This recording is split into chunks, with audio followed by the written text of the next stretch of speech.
vecino, aunque ninguno aquí tengáis casa con césped, o alguno lo tendrá, digo yo, pero si vive por aquí no tiene casa con césped, ¿sabes? Por saco, si vive aquí no tiene casa, vive con mucho en un tercero y que el césped va a tener un tercero. Pero si tienes casa con césped, el césped de tu vecino siempre se ve más verde. Sin embargo, cuando tienes hijos, tu hijo siempre se ve más listo.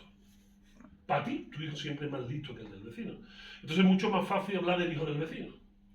Porque el hijo del vecino a ti no te duele, aunque tú seas vecino tuyo. Y está hablando de tu hijo y del tuyo. Pero como no es mío, está hablando del hijo del vecino.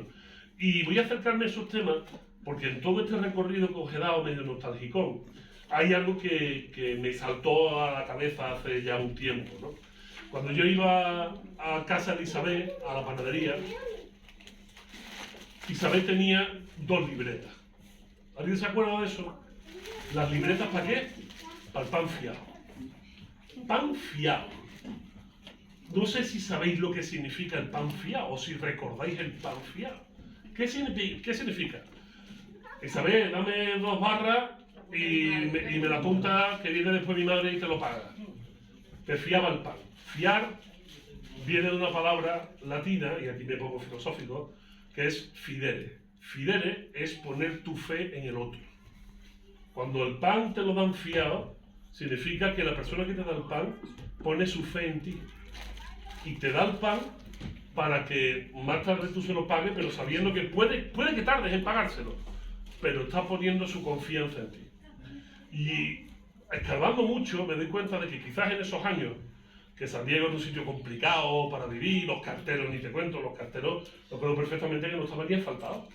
Es que los carteros no estaban asfaltados, ¿sabes?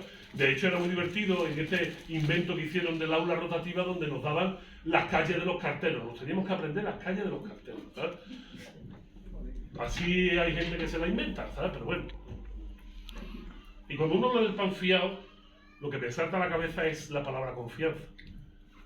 En aquella época no teníamos internet. Con suerte alguno en su casa tenía una enciclopedia que se la habían vendido por fascículos, como 2 fascículos, acababa pagando la británica, aunque fuera la Larousse. Claro, pero la gente tenía una enciclopedia en su casa, había poco, realmente pues, era normal, éramos un barrio de gente obrera, donde gracias al buen hacer de algunos negocios, se le quitó el hambre a mucha gente, ¿no? Y todavía en la avenida Pinomontano al principio había corrales de vecinos. Aquí había alumnos de esos corrales de vecinos. Nuestro Luismi, vivía en un corral de vecinos al principio de la avenida Pinomontano.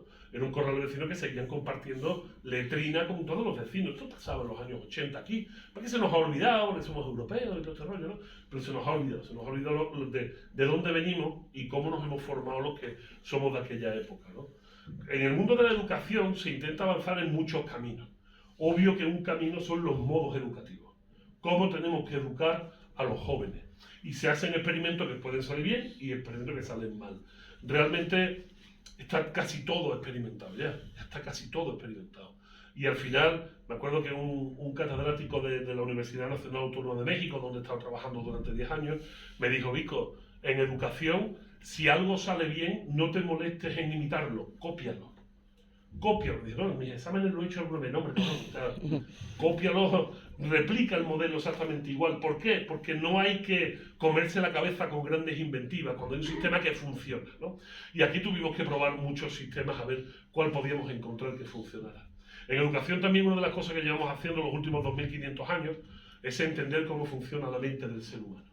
Llevamos 2400 años, para ser un poquito más preciso, intentando averiguar cómo funciona nuestra mente. ¿Por qué aprendemos? ¿Qué aprendemos? ¿Cómo aprendemos? ¿Para qué nos sirve? ¿Cómo esto se desarrolla dentro de la mente? ¿Qué podemos aprender y qué no podemos aprender? ¿Cómo hacemos construcciones morales para saber qué podemos hacer o no? ¿Qué debemos hacer o no? ¿Cuál es nuestro futuro? Hay mucha literatura sobre esto que ha funcionado por una parte. También en educación hemos tirado por otro camino, que es el camino del conocimiento, aprender cosas, ¿no? Y llevamos igual 2400 años aunando conocimiento. De hecho, es muy divertido, ¿no? La leyenda negra, yo que he estado 10 años viviendo en América, como la leyenda negra de que los españoles éramos unos cabrones y no sé qué, todo ese tipo de cosas hace tanto daño, ¿no? Porque en México nadie sabe quién fue San Isidro de Sevilla, por ejemplo.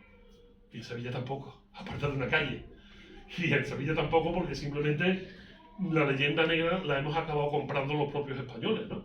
Y entonces creemos que no hubo grandes intelectuales en el medievo, en el Renacimiento en España, pensamos que no hubo filosofía, no sé si ustedes lo sabéis, pero San Isidoro de Sevilla fue el primer enciclopedista de la historia, y no fue un francés en la Ilustración, fue un señor de Sevilla que se dedicó a unar todo el conocimiento de la época en una serie de volúmenes, en una serie de libros, al que llamó Etimologías, y que se convirtió en el manual de conocimiento de todos los sabios de los siguientes 300 años.